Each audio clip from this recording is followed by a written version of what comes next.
1 ዓመት 6 ወር 7 ወር አቁመው የሚጀምሩ ሰዎች አሉ። 2 ዓመት አቁመው በቃ እኔማ ከዚህ ነገር ተገላግያለሁ ከዚህ በኋላማ ይሄ ነገር የለም ብለው ካመኑና ከተናገሩ በኋላ ተመልሶ ወደዚህ ነገሮች ውስጥ የሚገቡት ነገር አለ። አንዳ ሳይንስ ሲናገር 21 ቀን ይልሃል። ኖ ኖ ኖ ኖ ይሄ በ21 ቀን የምትገላገለው ሱስ አይደለም። የማስተርቤሽን ሱስ 21 ቀን ባለማድረግ የምትገላገለው አይደለም። እጅግ ትጋት የሚጠይቅና ቁርጠኝነትን የሚጠይቅ በጣም በጣም በጣም ትልቅ ትግልን የሚጠይቅ ጉዳይ ነው እንጂ በቀላሉ እኔ ቀለል አድርጌ አልነግራችሁም። በቀላሉ በ21 ቀን ውስጥ 21 ቀን ባታረግ ከ21 ቀን በኋላ ኖ ኖ ኖ በ21ኛው ቀን ልታደርግ ትችላለህ። እዚህ አይነት ነገሮች ዲስ ማች ነገሮች በጣም ሴንሲቲቭ ናቸው። ኦኬ ኮዞቹን አንድ ባንድ እያነሳው ልንገራችሁ። ቅድም ተናግሬያችኋለሁ። የመጀመሪያው እና ዋነኛው ለማስተርቤሽን ወይም ደግሞ ራስን በራስ ለማስደሰት ትልቁን ሚና የሚጫወተው የፖርኖግራፊ ሳይት ነው። ስለዚህ አንድ ሰው የመጀመሪያ ስቴፕ መራመድ ሲፈልግ በተቻለው አቅም ዝሙትን መጽሐፍ ቅዱስ ላይ ካያችሁ ተጋፈጡት አይደለም ሽሹ ነው የተባለው። ከዝሙት ሽሹ መጽሐፍ ቅዱስ ሲናገር ከዝሙት ሽሹ። የኔ ወንድ የምትጋፈጠው ነገር አይደለም ዝሙት።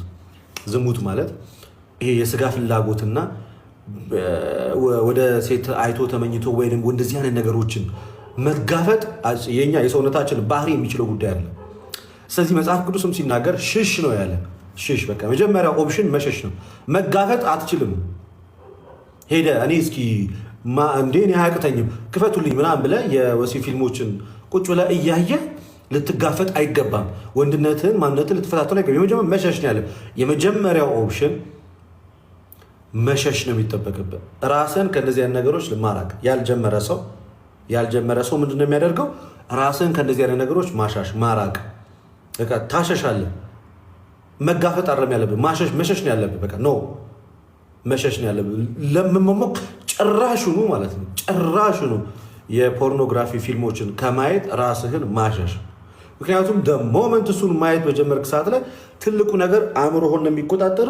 አእምሮህን ሲቆጣጠር አእምሮህ ለሌላ አካላቶች የሚልከው መልእክት ይሄን ነገር እንድታደርገው፣ እንድትሞክረው፣ እንድትገባበት ይሆናል ማለት ነው ወይ? ስለዚህ ይሄንን አልን አይደለ? ሌላኛው በፍጹም ብቸኝነት ወይም ደግሞ ራስን ማግለል ውስጥ መግባት የለብን። አሁን የምናገረው በዚህ ሱስ ውስጥ ላሉ ሰዎች እንዴት መውጣት ይችላሉ የሚለውን ነገር ነው የምናገረው። በሁለት መንገድ አስቀምጥላቸዋለሁ። በመንፈሳዊ መንገድ የምናየው እይታ አለ። ከዛ በፊት ግን ታሪኩ እንዴት እንደተጀመረ መጽሐፍ ቅዱስ ላይ ስለዚህ ነገር የሚነገረውን አንድ ነገር እንደመነሻ አድርጌ ልንገራችሁ። ግብረ አውናን ሲባል ትሰማላችኋል። ግብረ አውናን ሲባል ትሰማላችሁ። ኦሪት ዘፍጥረት ምዕራፍ 38 ከቁጥር 1 ጀምሮ እንደዚህ ይላል። ኦሪት ዘፍጥረት ምዕራፍ 38 ከቁጥር 1 በዚያም ወራት እንዲህ ሆነ፣ ይሁዳ ከወንድሞቹ ተለይቶ ወረደ፣ ስሙን ኤራስ ወደሚሉት ወደ አዶሎማዊ ሰው ገባ። ከዚያም ይሁዳ የከነዓናዊው ሔዋንን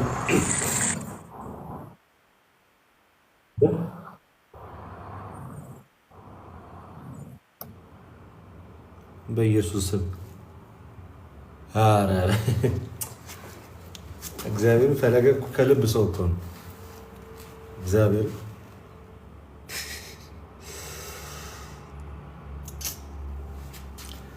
ያክብርልኝ ወንድሜ። እሺ እና በዚያም ወራት እንዲህ ሆነ፣ ይሁዳ ከወንድሞቹ ተለይቶ ወረደ፣ ስሙንም ኤራስ ወደሚሉት ወደ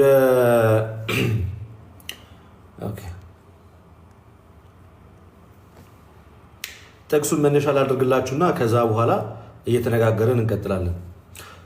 ከዚያም ይሁዳ የከነዓናውያን ሴት ልጅ አየ፣ ወሰዳትም፣ ወደ እርሷም ገባ ይላል። ጸነሰች፣ ወንድ ልጅም ወለደች፣ ስሙንም ኤር ብላ ጠራችው አለ። ደግሞም ጸነሰች፣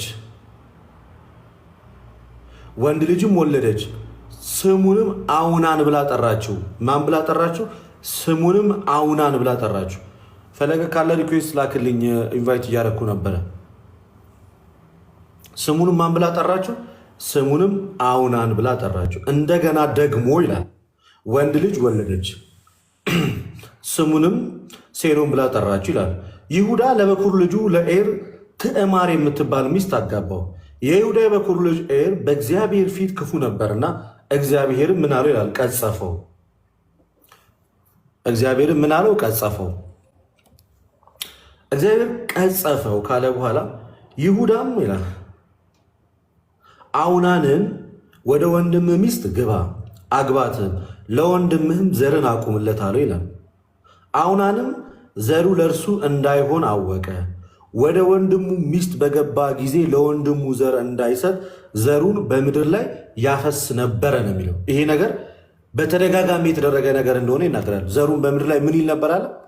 ዘሩን በምድር ላይ ያፈስ ነበረ። ከዛ ይህም ስራው በእግዚአብሔር ዘንድ ክፉ ሆነበት፣ እርሱም ደግሞ ቀጸፎ ይላል። ስለዚህ አውናን የተባለው ሰው ወንድሙ በሞተበት ሰዓት ላይ ወደ ወንድሙ ሚስት በገባ ሰዓት ላይ ከወንድሙ ሚስት ጋር ምን ማድረግ አልፈለገም ነበር። ዘርን መተካት ባለመፈለጉ ምክንያት ከእርሷ ጋር ከመገናኘት ይልቅ ዘሩን በምድር ላይ ያፈስ ነበር እና ይህ ነገር ደግሞ ምን ተብሎ የሚታወቀው ነገር ነው? አሁን ላይ ግብረ አውናን ወይንም ደግሞ የአውናን ስራ ወይንም ደግሞ ግለ ወሲብ፣ ራስን በራስ የማርካት ራስን በራስ የማስደሰት ወይም ደግሞ በእንግሊዝኛው ቃል ማስተርቤሽን የሚባለው ጉዳይ ይሄ ነው ባጭሩ። ይህ ነገር በዚህ አይነት መንገድ ተጀመረ። ይቅርታ መምህር እንግዲህ እንዳላቋረጥ ብዬን የጀመርኩት ሀሳብ ይቀጥላሉ። እርሱ አንዴ ልቀጥልና እንቀጥላለን። እንኳን ደህና መጡ ብያለሁ። ትንሽ ሀሳቡ ጠንከር ያለ ነው እና በግልጽም ብዙ ጊዜ ያልተወራ ሀሳብ ስለሆነ በግልጽ እንነጋገርበት ብዬ ነው። እየሰሙኝ ከሆነ መምህር ኤፍሬም? መልካም ነው፣ እውነት ነው። ሁሉንም ሰላም ብያለሁ። ሀሳብህን ቀጥል። እሺ፣ በግልጽ መነጋገር መለመድ አለበት። ቃላቶች በግልጽ ሲባል ዝም ብሎ የሆነ መረን የሆኑ ቃላቶችን እየተጠቀምን ሳይሆን ከመተፋፈር ወጥተን ችግሩ በጣም አስጊ ስለሆነ እና በጣም በርካታ ወጣቶች በዚህ ነገር እየተሰቃዩ በዚህ ነገር እየታመሙ በዚህ ነገር ስቃይ ውስጥና ሀዘን ውስጥ ስለሆኑ በግልጽ ልንነጋገርበት ይገባል። ኦኬ፣ በቃ መወራት አለበት። ወጣቱ ከዚህ ነገር መውጣት አለበት። ስለዚህ መጽሐፍ ቅዱስ ላይ ይሄ ነገር እጅግ የተጠላ ነገር ነው። ዘርን ወደ ምድር ማፍሰስ ወይንም ደግሞ ከሴት ማህፀን ውጭ ወይ በህልም ሌሊት ሊሆን ይችላል። አንድ ሰው በህልም ሌሊት ሊፈተን ይችላል። በሚጾም በሚጸልይ ሰዓት ላይ ሰይጣን በብዙ አይነት መንገድ ሊፈትነው ይችላል። ሳይፈልገው ህልም ሌሊት ሊያጋጥመው ይችላል። ግን ሰው ፈልጎት በስሜት ተነሳስቶ ራሱን በራሱ በማርካት ዘሩን ግን ወደ ምድር ማፍሰስ ግን አይጠበቅበትም። ይሄ እግዚአብሔር ዘንድም የተጠላ ነገር ነው።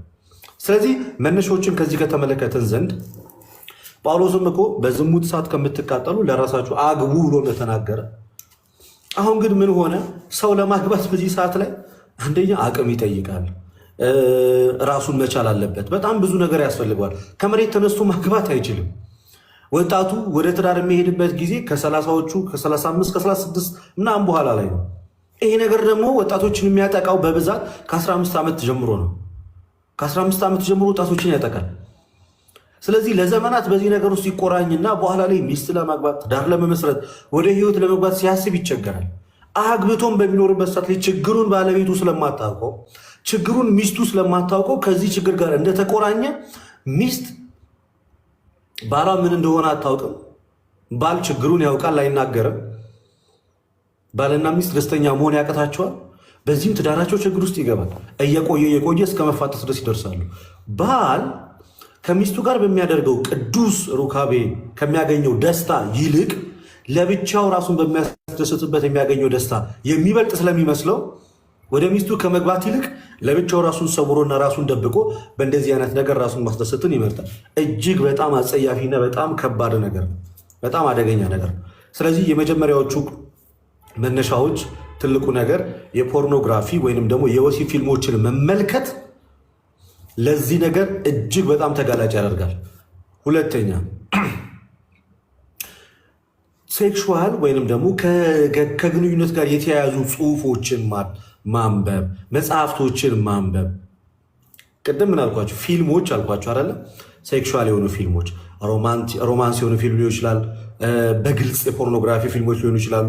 ወይንም ደግሞ ወደ እንደዚህ አይነት ነገሮችን ወሲብ ቀስቃሽ የሆኑ ፊልሞችን መመልከት ወጣቱ በቀላሉ ወደ እነዚህ አይነት ነገር እንዲገባ ያደርጋል። ሌላኛው ጽሁፎች በተለያየ ጊዜ በተለያየ አይነት ሰዓት በተለያየ አይነት ሰዎች የተጻፉ እንደዚህ አይነት ጽሁፎች ወይንም ደግሞ ዝሙት ቀስቃሽ የሆኑ ጽሁፎችን ማንበብ በቀላሉ ወጣቶች ራሳቸውን በራሳቸው ወደ ማስደሰት እንዲሄዱ ያደርጋል። ሌላኛው ድምፆችን መስማት፣ ድምፆች ማለት ኦዲዮ ሪከርዶች። ሌላኛው አሁን ላይ እጅግ ብዙ ሰው እየተጎዳበትና እጅግ ብዙ ሰው እየተጨነቀበት ያለው ሌላኛው ሳናውቀው የገባንበት ሌላኛው ዋነኛው ክፉ ነገር ደግሞ ደሶኮልድ ፎን ሴክስ ብለን የምናስቀምጠው ነገር አለ።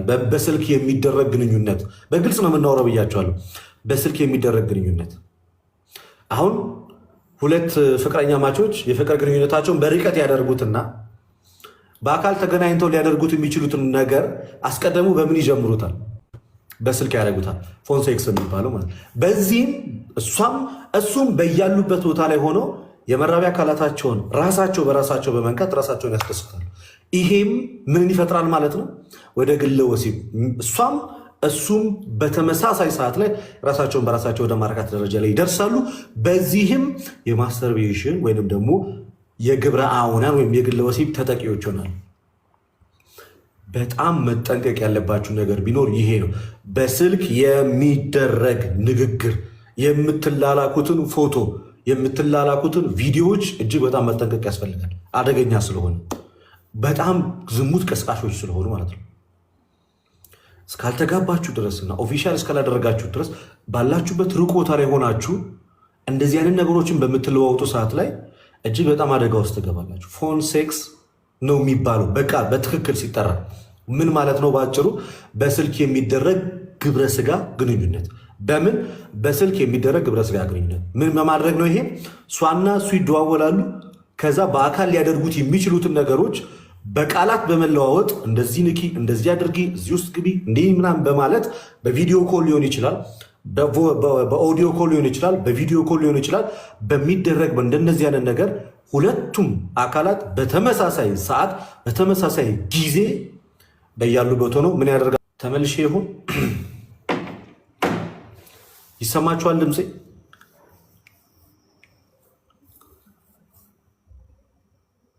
ይሰማል? ተመልሻለሁ። ኦኬ።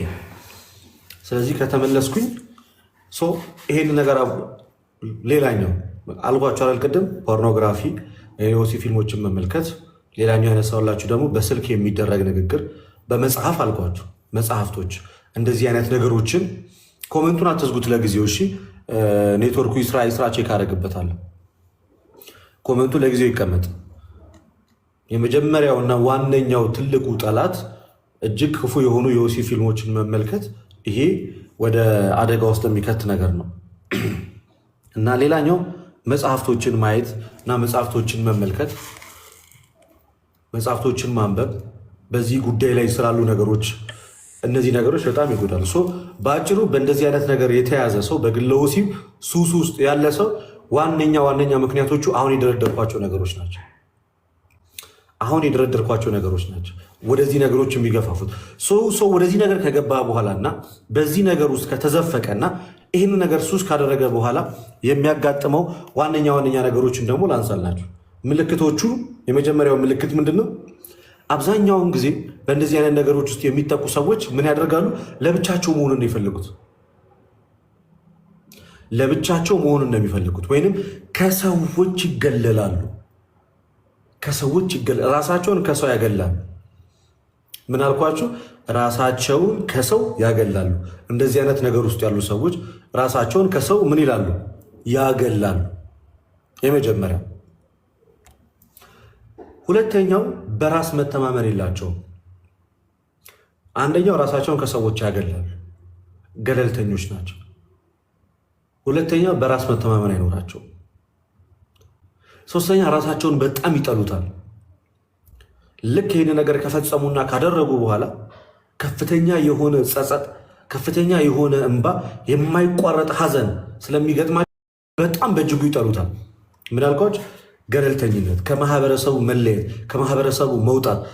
የመጀመሪያው ብቸኝነት ስሜት ውስጥ መግባት፣ ሎንሊነስ፣ ብቸኛ መሆን። በሁለተኛ ደረጃ ላይ ከፍተኛ የሆነ የጸጸት ስሜት፣ ራስን የመውቀስ ራስን የመጥላት እና ኮንፊደንስ ማጣት፣ በራስ መተማመንን ማጣት። ማንኛውም ሰው እኔም አናግሬ አጭቼ አግብቼ እንደዚህ አይነት ነገር አደርጋለሁ ብሎ ከማሰብ ይልቅ እንደዚህ አይነት ነገር ውስጥ ለሚወድቁ ሰዎች በዚህም የተነሳ ሰልፍ ኮንፊደንሳቸውን ያጡ፣ የወንድነት ስሜታቸው ይቀንሳል።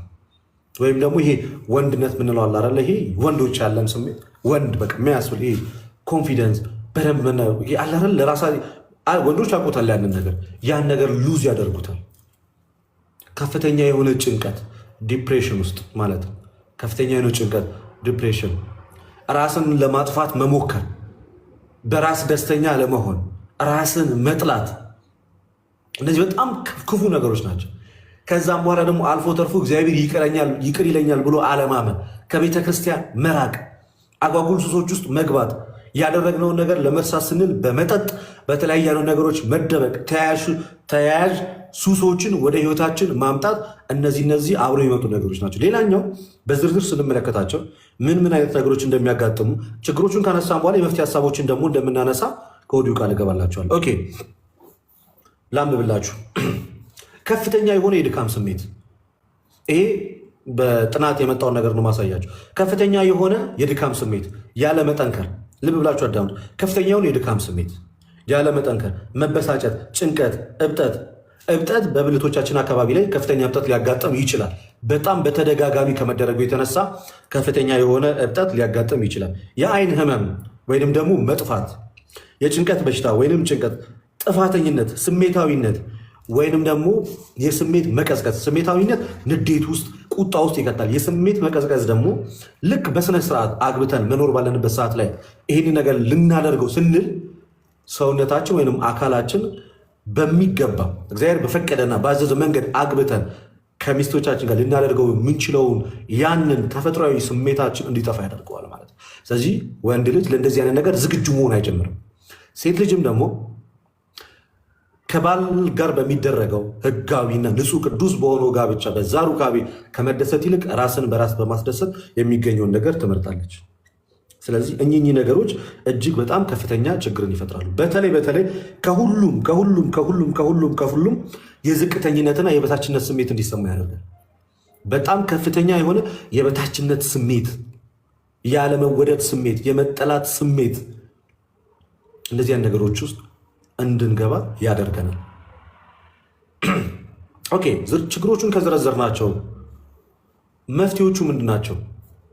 መፍትሄ እውነቱን ለመናገር ልክ እንደሆነ መድኃኒት ዋጥ አድርገህ ውሃ ጠጥተህ በቃ አሁን ተሻለኝ ከዚህ በኋላ ስራዬን መስራት ይችላሉ ብለህ በአንድ ጊዜ ቁርጥ ያለ መፍትሄ የምታመጣበት አይደለም። ዴዲኬሽን ይፈልጋል። እሱን እናወራበታል። መፍትሄዎቹን በሁለት መንገድ አስቀምጥላቸዋል።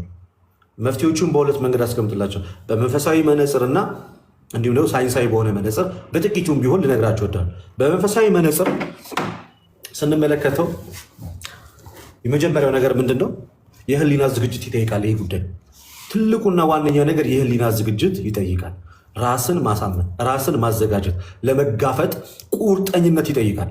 ከፍተኛ የሆነ ቁርጠኝነት፣ የቁርጠኝነት ስሜትን ማምጣት እስከ መቼ ድረስ፣ ለምን፣ እንዴት ብለህ ለራስህ ደጋግመህ መንገር፣ ይህ ቁርጠኝነት ይጠይቃል። መንፈሳዊውንም ሆነ ሳይንሳዊውንም እርዳታ ወይም ቴራፒ ለማግኘት ቁርጠኝነት በጣም ወሳኝ ነገር። ለማቆም መወሰን፣ አይ ከዛሬ በኋላ አላደርግም ሳይሆን ለማቆም መወሰንና ለራስህ ደጋግመህ መንገር።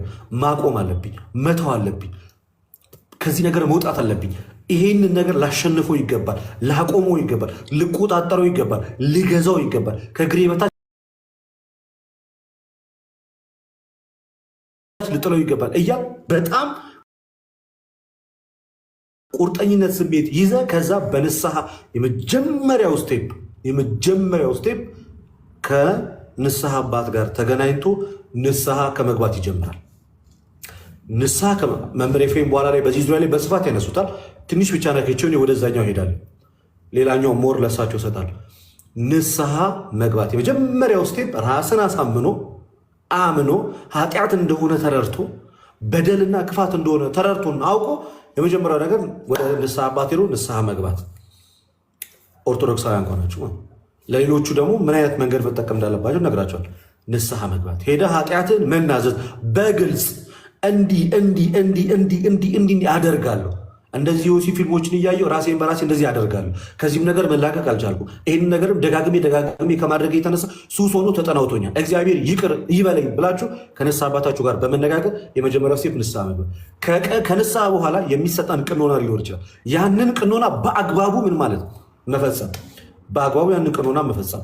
ያንን ቅኖና በአግባቡ ስንፈጽም ሰውነታችን እስኪደክም እስኪዝል ድረስ እየወደቅን እየተነሳን በመስገድ የሰውነት ፍላጎታችን የስጋ ፍላጎታችን እስኪደክመው ድረስ እስኪያንዘፈዝፈን ድረስ እግራችን መራመድ፣ ለምሳሌ ስፖርት በምንሰራ ሰዓት ላይ ስትራፖ ይዞን በጣም መራመድ እስከሚያቅተን ደረጃ የምንደርስበት ጊዜ አለ አይደለ?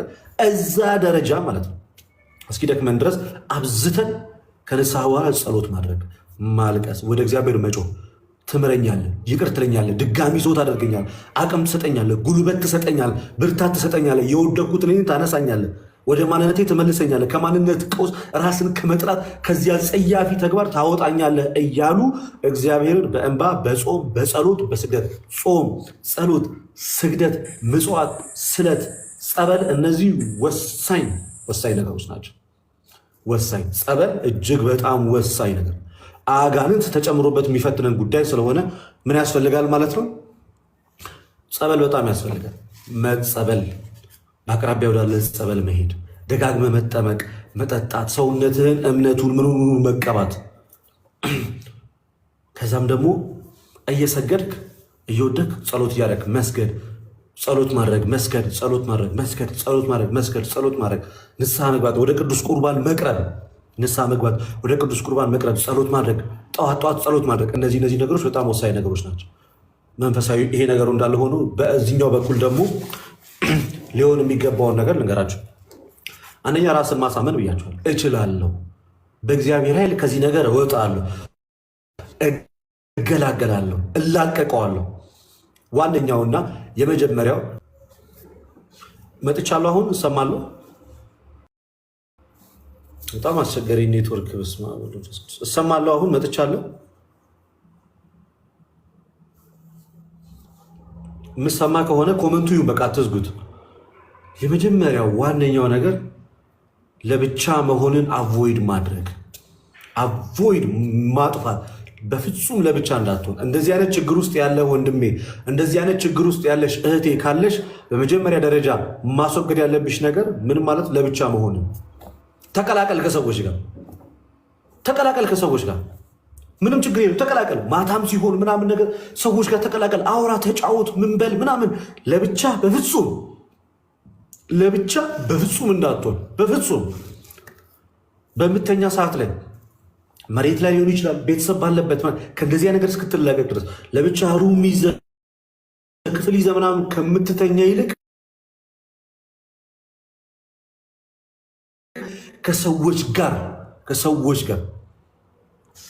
ከሰዎች ጋር ተቀላቀል። እንደነዚህ አይነት ችግር ውስጥ ያላችሁ በመጀመሪያ ደረጃ ማጥፋት እና ማስወገድ ያለባችሁ ዋነኛ ነገር ብቸኝነት። ለብቻ መሆንን ማስወገድ አለብን። ለብቻ አቱን እስፓት አትፈልግ፣ ጸጥ ያለ ቦታ አትፈልግ፣ ዝም ያለ ቦታ አትፈልግ፣ የሆነ በቃ ባዶ ቤት አትፈልግ። በፍጹም ለብቻ መሆን እንዳታረግ። ለብቻ መሆኑን ምርጫ ምትዩ በቀጥታ ነው። ከዛ ወዲያው እጅ ስልክን እንድታወጣ፣ ከዛም ያን ነገር እንድትመለከት፣ ከዛም ያን ነገር እንድትፈጽም ያደርግ። ሶ ፕሊዝ አቮይድ፣ ብቻ መሆንን አጥፉ። ለብቻ መሆን የለባችሁ። የመጀመሪያ ነገር ምንድነው? ለብቻ ነው። ሌላኛው ይህንን የስማርት ስልክ ችግሩ እንግዲህ ይሄ ነው። እዚህ በስማርት ስልክ በቀላሉ ሰዎች ሰርች በማድረግ ምን ያደርጋሉ? ይህንን የፖርኖግራፊ ሳይት ያሉ። ስለዚህ ምን ታደርጋላችሁ መሰላችሁ? በመጀመሪያ ደረጃ የምታደርጉት ዋነኛው ነገር ምንድን ነው? ሎክ አድርጓቸው እያንዳንዱን ሳይት። ሌላኛው እያንዳንዱ አሁን ኢትዮጵያ ውስጥ ይሄ ነገር አይሰራም ይመስለኛል፣ አላቅም። ግን ብዙ ነገሮችን ለማጣራት እስከሞከርኩኝና ለማየት እስከሞከርኩ ድረስ ተዘግቷል። ግን ወጣቱ ምን ያደርጋል? ቪፒኤን ዳውንሎድ በማድረግ ቪፒኤንን ኮኔክት በማድረግ ያንን ነገር ያህል። ሶ ምንድነው ማድረግ ያለብህ? ሳይቶቹን ሎክ ማስደረግ፣ እንደዚህ አይነት ነገሮችን ሊያሳዩ የሚችሉትን ሳይቶችን ሎክ ማስደረግ። ሌላኛው ለብቻ በምትሆንበት ሰዓት ላይ በፍጹም እጅ ስልክን እንዳትነካ። የእጅ ስልክህን አቮይድ አድርግ። ማታ ማታ ወደ አልጋ ወደ መኝታ ከመሄድ በፊት ስልክህን ወይ ለእናትህ ወይ ለአባትህ ወይ ለሆነ ሰው ሰጥተህ ሂድ። የእጅ ስልክህን ይዘህ ወደ መኝታ ክፍል እንዳትገባ። የእጅ ስልክህን ይዘህ ወደ መኝታ ክፍል እንዳትገባ። የእጅ ስልክህን ቁጭ አድርገህ ወይ ለሆነ ሰው ሰጥተህ ብቻህን ወይ ደግሞ ከቤተሰቦች ጋር ለመተኛት ሞክር። ስለዚህ የእጅ ስልካችሁን ይዛችሁ ወደ እንትን እንዳትገቡ። ወደ መኝታ ክፍላችሁ ለብቻችሁ ስውር ወዳለ ቦታ ላይ መቀመጥን እንዳትፈልጉ። ይሄ በጣም ችግር ስለሆነ ማለት ነው። ሌላኛው በተቻላችሁ አቅም ስፖርት የማትሰሩ ከሆነ ስፖርት በጣም ወሳኝ ነገር ነው። ስፖርት የሚሰራ ሰው ይህንን ነገር በጣም በጣም በጣም በትልቅ ሁኔታ ምን ማለት ይችላል መቋቋምና ይህንን ነገር አቮይድ ማለት ይችላል። ስፖርት የሚሰሩ ሰዎች ይደክማል፣ ይዝላል። ስለዚህ ይህን ነገር የማሰብ ይህን ነገር የመፈለግ ይህን ነገር የመመኘት ነገር ይቀንሳል። ሌላኛው የምነግርህ ነገር ደግሞ በጣም ትኩረት አድርገ የምናገረው ወንዶች ስንባል ብዙ ጊዜ በአይና የሚመጣውን ነገር መቆጣጠር አንችልም። ሻወር መውሰድ ካለባቸው እንደዛ ማድረግ ይኖርባቸው። ስለዚህ ይሄ ወሳኝ ነገር ነው። ሻወር በምትወስዱ ሰዓት ላይ ወንድም ሆነ ሴት መዝሙር እየሰማችሁ እንደዛ ማድረግ ይኖርባቸው። እደግመዋለሁ። ምን አድርጉ? መዝሙር እየሰማችሁ ሻወር ውሰዱ። ምን እንዳትሉ ማለት ነው። ወደዚያ ነገሮች እንዳትገፋፉ። ሌላኛው በተቻላችሁ አቅም ያለምንም ምክንያት እጆቻችሁን በግልጽ ነው የምናገረው፣ ወደ መራቢያ አካላቶቻችሁ እንዳትልኩ። እጅህን ወደዚህ ከመላክ ማቆም መቻላል። በቃ መሰብሰብ፣ እጅህን መሰብሰብ፣ ሴትም ሆነ ወንድ። የሴቶቹ አሁን በእጅጉ በጣም ተራቆ የተለያዩ አይነት ማቴሪያሎች አሉ። በወንድ ብልት ቅርጽ መልክ የተሰሩ በጣም እጅግ በጣም ዘመናዊ የሆኑ በቀላሉ የትኛውም ሴት መግዛት ይችላል። ያንን ይዛችሁ በቫይብሬተር ሊሆን ይችላል ምናምን ኤኒቲንግ። የሴቶቹ በጣም አደገኛ ነው። እንደዚህ አይነት ነገር ቤታችሁ ካለ አሁኑኑ አውጥታችሁ አቃጥሉ። አሁኑኑ የግል ወሲብ ለመፈጸሚያ ብላችሁ የገዛችሁትን አርቴፊሻል በወንዶች ብልት ቅርጽ የተሰራ እነዚህ አይነት ነገሮች ካሏችሁ ሴቶች አሁኑኑ አውጥታችሁ ጣሉ፣ አቃጥሉት። አያስፈልጋችሁ።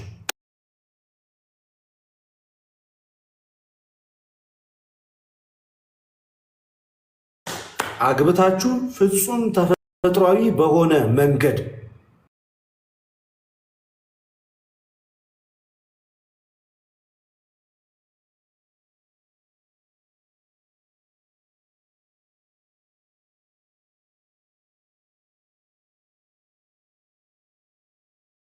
ያስቀሩ ሴቶችን ራሳቸውን በራሳቸው እያስደሰቱ መፀነስ እንኳን ቢፈልጉ ሄደው ከሆስፒታል የወንድ ዘር ፍሬ ገዝተው ማህፀናቸው ውስጥ አግብተው ወደ መፀነስ ደረጃ የደረሱ ሰዎች አሉ።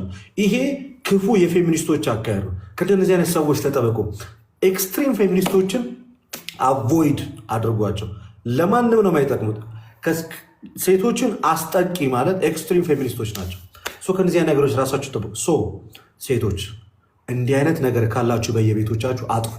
ወንድ ጠል ከሆኑ ማህበረሰብ ተለዩ። ለሴቶች የምናገር ወንድ ጠል ከሆኑ ማህበረሰቦች ሁሉንም ነገር በራስሽ ማድረግ ትችያለሽ፣ ይህንንም እንኳን አንቺ በራስሽ ማድረግ ትችያለሽ ብላ ብዙ ጊዜ የሴቶች ምሽት እየተባለ የሚዘጋጅ ምሽት አለ፣ ስናይት የሚባል በዛም ምን ይመጣል ማለት ነው። ሴት እርስ በእርስ ሌዝቢያኒዝም የሚባለው እርስ በእርስ ምን ወደ ማድረግ ይመጣሉ፣ ወደ መቀራረቡ። ከወንድ ጋር ማድረግ ያለባትን ነገር ከተመሳሳይ ጾታ ጋር ታደርጋለች። ከዛ ነገ ምን ማድረግ ትጀምራለች ማለት ነው። ይህንን አርቲፊሻል ነገር እየገዛች በዛ አርቲፊሻል ነገር መጠቀም ትጀምራለች። ሴቶች የምታቆሙት ምን ይሆናል ማለት ነው። አርቲፊሻል ነገሮችን ከቤታችሁ አውጥታችሁ ጣሉ፣ አቃጥሏቸው። ስለ እግዚአብሔር ብላችሁ ስለ ሴትነታችሁ ክብር ስትሉ ማለት ነው አውጥታችሁ አቃጥሉት። በእንደዚህ አይነት ነገር የምትፈተኑ ሴቶች፣ በተለይ ሲንግል ማም የሆናችሁ ልጆቻችሁን የምታሳደጉ ሴቶች ወይንም ደግሞ እንደዚህ ነገር ያልጀመራችሁ ሴቶች ይህን ነገር አቁሙ። ባታደርጉት ይሻላል። ሴት ልጅ ራሷን መግዛት የሚያቅታት አይደለችም። እውነቱን ለመናገር ሴት ልጅ በተፈጥሮ ስሜቷን መግዛት የሚያቅታት ፍጥረት አይደለች። ስለዚህ ለእናንተ ያን ያህል ከባድ ነገር ስለማይሆን አርቴፊሻል በወንድ ብልት ቅርጽ የተሰሩ እንደዚህ አይነት ነገሮች ከቤታቸው አስወግዱ፣ ከአካባቢያቸው አስወግዱ፣ ከዙሪያቸው አስወግዱ፣ ጣሉ። ሴቶች ይህንን ማድረግ ይኖርባቸዋል፣ ግዴታ ሴቶች ይህን ማድረግ ይኖር። ወደ ወንዶቹ ጋር ተመልሼ ስመጣ ቅድም ምን ብያችኋል? ስልካችሁ ላይ የፖርኖግራፊ ሳይቶቹን ዲሌት ታደርጋለች። ሌላኛው እጃችሁን በጣም በተደጋጋሚ ሩትንሊ ተደጋጋሚ መራቢያ አካላታችሁን አትነካኩ። በተደጋጋሚ መራቢያ አካላችሁን አትነካኩ። በጣም በተደጋጋሚ መራቢያ አካላታችሁን የምትነኩ ከሆነ ከእንደዚህ አይነት ሱስ በቀላሉ ምን ልትሉ አትችሉም። በቀላሉ ልትወጡ አትችሉም ማለት ነው። በቀላሉ ልትወጡ አትችሉም። እኛ መሆንን አቮይድ አድርጉ። ለብቻችሁ አትሁኑ። ብቸኝነትን አቮይድ አድርጉ። የመራቢያ አካላታችሁን ደጋግማችሁ አትንኩ። የወሲብ ፊልሞችን ከማየት ተቆጠቡ። ከፍተኛ የሆነ የወንድነት ስሜታችሁን አምጡት። ሞራሉን ማለት ምን የሚለው አለው፣ እቆጣጠረዋለሁ፣ አስቆመዋለሁ፣ በሌላ አይሰለጥንብኝም። እጅግ የሆነ ቆራጠኝነት ይጠይቃል። ያንተ እኮ ወንድ ነህ እኮ አግብተህ ህጋዊ በሆነ መንገድ እኮ ማድረግ የምትችለው ነገር እኮ። ስለዚህ ለራስህ ደግመህ ደጋግመህ ልትነግረው ይገባል። ወጣትነትን ስጋህን ሊያቆሽሽ የሚችለውን ይህን ተንቀጭቅዞ የመጣውን ነገር ማስቆም፣ የስጋ ምኞትን መግታት፣ ወደ ስጋ ምኞት ሊያመጡ የሚችሉ ፊልሞችን አቮይድ ማድረግ፣ አለማየት። ቅድም ነግሬያቸዋለሁ። በመጋፈጥ የሚመጣ ውጤት የለም ማለት እስኪ ምን ያደርገኛል አሁን የወሲብ ፊልም እንደዚህ በእንደዚህ አይነት ነገር የሚመጣ ምንም አይነት ነገር የለም። ምን ታደርጋላችሁ ማለት ነው? ከዛ ነገር መሸሽ በጣም በጣም ወሳኝና አደገኛ ከሆነ ከነዚህ አይነት ነገር መሸሽ ግዴታ ነው። መንፈሳዊ ነገሩ ላይ ስንመጣ ጸሎት፣ ጾም፣ ስግደት፣ ጸበል ጋይስ ሪኮመንድ አደርጋችኋለሁ። በጣም ወሳኝ ነገር። ጸሎት ከእግዚአብሔር ጋር ትነጋገራል። ስግደት ሰውነትን ጉልበትን ታደክምበታል። ንስሐ ሁለተኛ ዕድል እንዲሰጥ ያደርጋል። ጸበል ደግሞ ይህንን ክፉ አጋንንት ከአንተ ውስጥ እንዲወጣ ያደርገዋል። ጸበል እጅግ በጣም ወሳኝ ነገር ነው። ሌላኛው በእነዚህ የምትፈተኑ ወንዶችም ሆነ ሴቶች እንጦጦ ኪዳነ ምሕረት ሄዳችሁ ጸበል ተጠመቁ። ከእንደዚህ አይነት ነገር እንድትላቀቁ ወይም ከእንደዚህ አይነት ነገር እንድትወጡ እንዲተዋችሁ። ሌላኛው ደግሞ ተነጋገሩ። ማውራት ያለው አካል ጋር ከሆነ በቃ እኔ እንደዚህ አይነት ችግር አለብኝ አድርጌ ነው ከእንደዚህ አይነት ነገር ልወጣ ይችላሉ። ዶክተሮች ሊሆኑ ይችላሉ፣ ሳይካትሪስቶች ሊሆኑ ይችላሉ፣ ዳማዎች ሊሆኑ ይችላሉ። እኔ ያለብኝ እንደዚህ አይነት ችግር ማቆም አልቻልኩ፣ ምን ላድርግ? ሳትሳቀቅ መናገር። ከዛ ልክ ያንተ እንደዛ እንደምታደርግ ሰው ማወቅ ሲጀምር ስለአንተ ሼም ይዝህና ከእነዚህ ነገሮች እየራክ ትመጣለህ። ትመጣለህ። ማታ ማታ ወደ መኝታችሁ ስትገቡ የእጅ ስልካችሁን ከሰዎች ጋር ተቀቦች ያሉበት ቦታ ዋሉ። ከጓደኞቻችሁ ጋር ችላውት አድርጉ። ቤተክርስቲያን ሂዱ። ጸሎቶቻችሁ ጋር ጊዜ ያሳልፉ። ጉዳቱን አስቡት። አንደኛ ከፍተኛ የሆነ ዲፕሬሽን፣ ጭንቀት፣ ራስን መጥላት፣ ራስን ማጥፋት፣ ኮንፊደንስ ማጣት፣ በራስ መተማመን መውረድ፣ እንደዚህ አይነት ነገር አልፎ ተርፎ ወንድ ከሆነ ብልቱ እጅግ ከዚያ ወደ መሰበር ደረጃም ሊመጣ ይችላል። ነገ ልጆች አትወልድም፣ ነገ አታገባም፣ ነገ ዘር አትተካም። ጉዳዩን ደጋግመህ አስበው። ሁልጊዜ ክርስቶስ ኢየሱስ እፊታችሁ እንደተሰቀለ ሆኖ ሳሉት። በቃ እንደተሰቀለ ሆኖ መከራውን አስቡት፣ ሕማሙን አስቡት፣ ለእናንተ የከፈለውን ዋጋ። እሱ ይሄን ሁሉ ነገር አድርጎ እኔ እንዴት ለሱ ይሄንን ማድረግ ያቅተኛል? እንዴት በስጋዬ ላይ የሰለጠነውን ይሄን ነገር እንዴት አላስወግድም? አይናችን የዝሙት ፊልም ከማየት መጾም መቻል አለበት፣ ከመመልከት መውጣት እና ይሄን ነገር ደጋግመን እናድርገው። የዛን ሰዓት ላይ ለውጡን ታዩታላችሁ። ለብቻዬ እንዳላወራ በመጀመሪያ ደረጃ እግዚአብሔር ያክብርልኝ፣ ፈለገዬ እግዚአብሔር ያክብርልኝ። በጣም አመሰግናለሁ። በእውነት እግዚአብሔር ያክብር። አንበሳው ስታደርገው እኮ ከመቀመጫችን ሁላችን ብድግ ብድግ አለ። ጌራ ክብርልኝ። ቀጥል፣ ድሉ ላንተ ሰጥቻለሁ።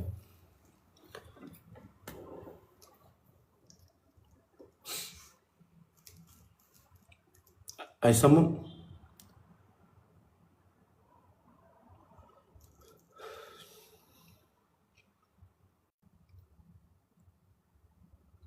ይሰማል?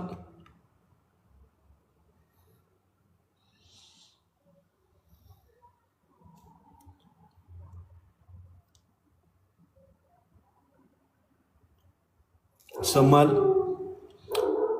አለ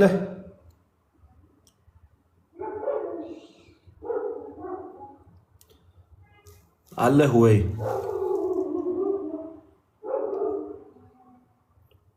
ዲያቆን አለህ? ከኛ ጋር ነህ?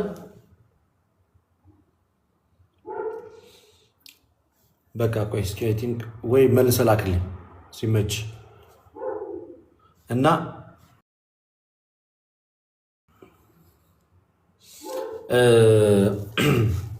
ደግሜ ደጋግሜ የምነግራችሁ ነገር እግዚአብሔር አምላክ ይችላል። ከዚህ ነገር ሊያወጣችሁ ይችላል። እግዚአብሔር ቁርጠኝነት ያስፈልጋል። እንዳልኳችሁ መጠንቀቅ። ከእናንተ የሚጠበቁ ነገሮችን አድርጉ። አንደኛ ለብቻችሁ አትሆኑ። ለብቻችሁ አትሆኑ። የእጅ ስልካችሁን ተጠንቀቁ። ጠላታችሁ የእጅ ስልካችሁን፣ እጃችሁን ወደ መራቢያ አካላታችሁ ደጋግማችሁ አትላኩት። የመራቢያ አካላታችሁን ደጋግማችሁ አትንኩት። ወንድም ሆነ ሴት አትነካኩ። ሴንሲቲቭ የሆነ ፓርታችሁን፣ ፕራይቬት ፓርታችሁን አትነካኩ። ወንድም ሴትም ፕራይቬት ፓርቶቻችሁን አትነካኩ። ሴቶች በተለይ ሴቶች እንትን በምታደርጉ ሰዓት ላይ የግል ንጽህናችሁን በምጠበቁ ሰዓት ላይ በተቻለ አቅም ማለት ነው በተቻለ አቅም መዝሙር እየሰማችሁ ይህን ነገር አድርጉ። መምህር መጥተዋል። እኔ ትስላልኩ ይቀን በምታደርጉ ሰዓት ላይ ይቀጥሉ። መምህር እኔ ሚዩት አደርጋለሁ። ይሰማል ግን ድምፄ? እኔ ጋር ቀይ ነው የሚያበራው ኔትወርኩ አለው። በጣም ጥሩ። ኔትወርኩ ብዙም ያቆየኝ አይመስለኝም። ሰላም ጤና ይስጥልን ብያለሁ። ላይም ታችም ያላችሁላችሁ ወንድማችን ወንድም ልደት በጣም አብይ ትውልዱን የሚረብሸውን ጉዳይ ነውና መርጠህ ያነሳው በጣም ማመስገን እፈልጋለሁ። ወንድም ፈለገም ቢኖር አሪፍ ነበረ። ኔትወርኩ ያው ስጠራው አልሰማም። እንግዲህ ኔትወርክ መሰለኝ ያስቸገረው። እሱም የበለጠ የትውልዱን ሕመም በደንብ ስለሚረዳው ሀሳብ ይሰጠን ነበረ እና ትልቁ ነገር እግዚአብሔር በሚያውቅ እኔ ራሴ እንግዳ እየሆነብኝ ነው ሀሳቡን እየሰማሁት ያለሁት። ትውልዱ በዚህ ልክ ራሱን እያጣ መሆኑ እየገባኝ አልነበረም ማለት ነው እና ይህ ነገር በጣም በርካታ የሚያመጣው ችግሮች የሚያደርሰው በሰው ላይ የሚያደርሰው ተጽዕኖ ምን እንደሆን ለመዘርዘር ተሞክሯል። በዛውም ላይ በሽታ መዘርዘር ብቻ ሳይሆን መድኃኒት ይሆናል ብሎ ያሰባቸውን መፍትሄዎች አስቀምጧል። የሰው ልጅ ትልቁ ፈተናው ተምኔቱን ወይም ደግሞ መጥፎ ፍላጎቱን መቁረጥ አለመቻል ነው። ለሰው ልጆች ትልቅ ፈተና ሊሆን የሚችለው እንደምታውቁት እግዚአብሔር አዳምን በገነት አሰልጥኖ አስቀመጠውና ይችን እንጨት ግን አትብላ፣ ብትበላ የሞት ሞት ትሞታለህ የሚል ትእዛዝ እንደሰጠው ለሁሉም ሰው ግልጽ ይመስለኛል።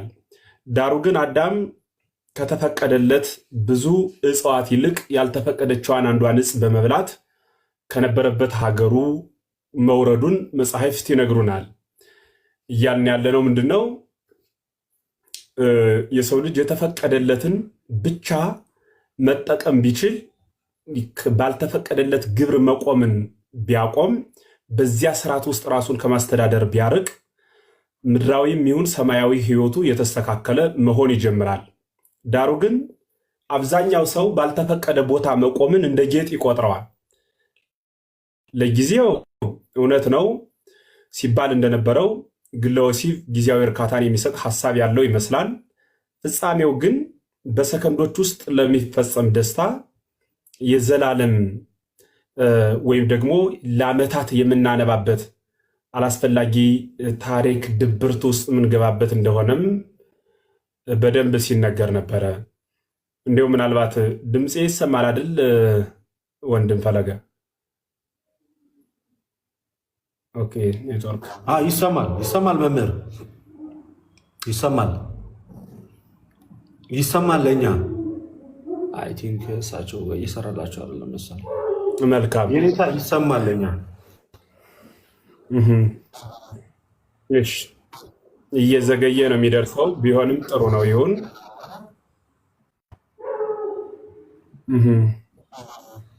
አይ ቲንክ እሺ ከተሰማ ኦሪት ዘፍጥረት ምዕራፍ 38 ቁጥር 4 ጀምሮ ያለውን ኃይለ ቃል ቅድም ሲያነብ ነበረ እና በዋናነት ግን ቁጥር 8 ላይ ኦሪት ዘፍጥረት ምዕራፍ 38 ቁጥር 8 ላይ ወይቤሎ ይሁዳ ለአውናን በሀበ ብእሲተ እሁከ፣ ይሁዳ አውናንን ወደ ወንድምህ ሚስት ግባ ብሎ ትእዛዝ ይሰጠዋል እና ወአቅም ዘራ ለእሁከ፣ ለወንድምህም ዘር ተካለት ብሎ ይነግረዋል። ከዚህ በፊት ይቺ ሴት ሌላ የይሁዳን ወንድም ኤር የሚባለውን አግብታ ዘር ሳይተካ ሙቷል። ከሞተበት መንገድ አንዱ ሊቃውንቱ ሲያትቱ ከሚስቱ ጋር ከመገናኘት ይልቅ ራሱን በራሱ በማርካት ዘሩን በማፍሰስ ሙያውን ከሷ ሰርቶ ነው የሚሉት መተርጉማኑ። ሙያውን ከሷ ሰርቶ ነገር ግን ዘሩን መሬት ላይ ያፈስ ነበረ ነው የሚለው። በአንጻሩ ወንድሙ ሙቶ አውናን ደግሞ የወንድሙን ሚስት በኦሪት አቅም ዘራ ለእሁከ፣ ለወንድም ዘር ተካለት የሚል ሕግ ስላለ ለወንድሙ ዘር ለመተካት ብሎ እርሱ አባቱ ይሁዳ ማለት ነው። ይሁዳ ማለት ከያዕቆብ ልጆች ከ12ቱ አንዱ የሆነው ይሁዳ ነው። የሐዲስ ኪዳኑ ይሁዳ ሌላ ይሁዳም አይደለም።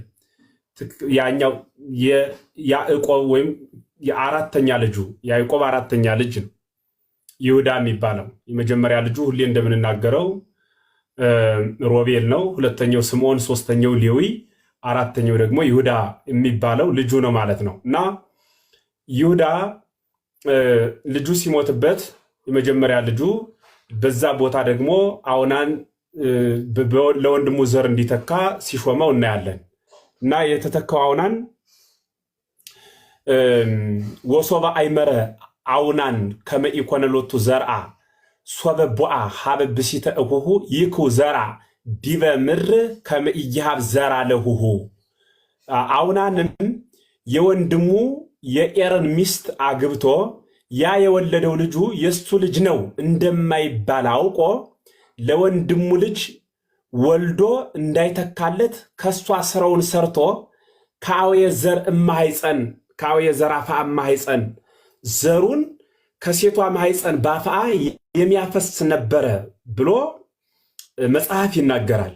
አሁን ይህንን ሐሳብ ይህንን የግዕዝ ዘር እየጠቀስኩ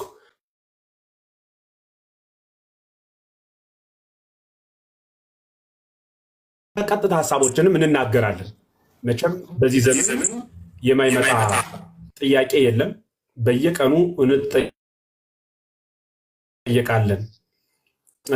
አንዳንድ ሰዎች ያለንበት ህይወት የገጠመን ህይወት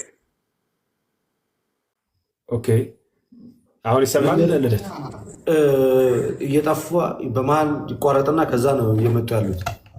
አሁን አለሁ